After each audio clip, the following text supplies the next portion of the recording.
I would like to actually acknowledge the courage of the Vice President of the Federal Republic of Nigeria, Professor Yemi Osibanjo, who nicknamed you Mr. Project, despite political differences, having actually seen your passion, determination, and distinction with which you manage the affairs of River State. In your presentation, sir, you have highlighted a lot of shortcomings.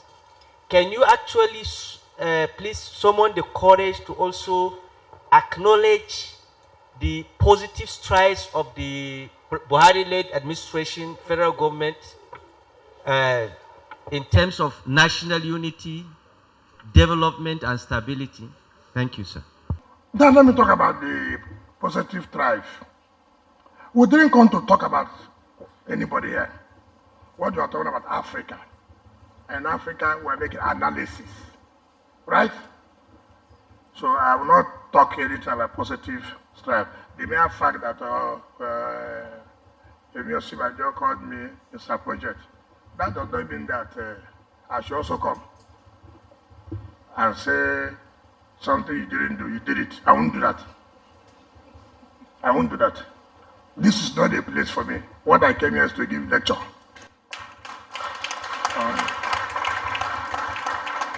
I didn't come here to say, in doing analysis, in talking about the challenges in Africa, you must draw down by example.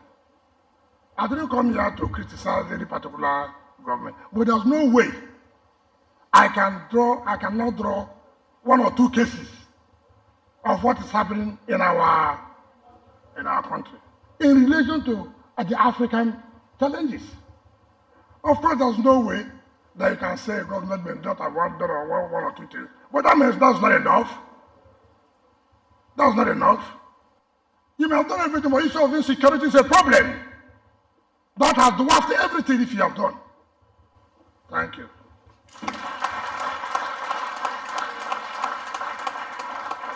Thanks for checking out Symphony on YouTube.